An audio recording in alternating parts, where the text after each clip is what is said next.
গীতা মাহাত্ম্য। এই গীতা মাহাত্ম্যের কথা যে জানে না, তার মতো নরাধাম আর কি পৃথিবীতে কেহ নাই। তাই গীতা পাঠ করিলে এই গীতা মাহাত্ম্য অবশ্যই শ্রবণ করিতে হয়। তাই গীতা মাহাত্ম্য আমি কিছু শ্রবণ করাচ্ছি আপনাদেরকে, আপনারা শ্রবণ করুন।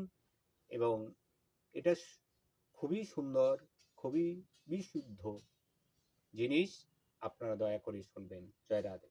গীতাশ্চৈব গীতা মাহাত্ম্য যথোগত সুত মে বাদ বুরা নারায়ণ ক্ষেত্র কালে ব্যাসেন মুনিন দিতম সুতবাচ ভদ্রং ভগবত পৃষ্ঠং যদি গুপ্ততমং পরমং শক্যতে কেন তদ ভক্তং কেন শক্যতে কেন তদ ভক্তং গীতা মাহাত্ম্যমুত্তমম।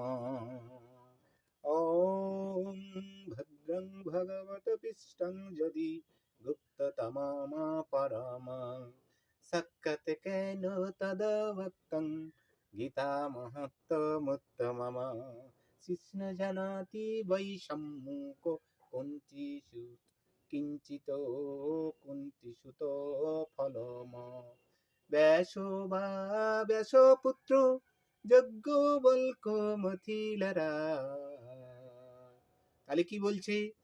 এই পুরাকালে কোথায় বসে? নারায়ণ ক্ষেত্রে ব্যাস বলেছিলেন কি, যে পুরাকালে মহামুনি ব্যাস সেই নারায়ণ ক্ষেত্রে বসে বলিয়াছিলেন যে গীতা মাহাত্ম্যের কথা। সেই গীতা মাহাত্ম্যের কথা হলো কি না, গীতা মাহাত্ম্য বলছে এই গীতা মাহাত্ম্যের কথা অতি গোপনীয় তথ্য। সে কে কে জানে? বলছে কৃষ্ণ জানেন, এবং শ্রীকৃষ্ণের নিজ মুখশ্রীত বাণী অর্জুন জানে। আর কে জানে? মহামুনি ব্যাস জানে এবং সুখদেব জানেন। আর কে জানেন? বলছে যজ্ঞবল্ক মুনি। আর কে? বলছে জনক ঋষি।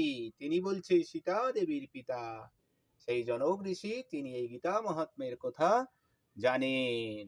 তাই বলছে গীতা অন্য শ্রবণেত লস্যায়ং সংকৃতায়ং চিচ তসমত কিঞ্চিত দদামাত্র বশস্য সনময়া শ্রুতম।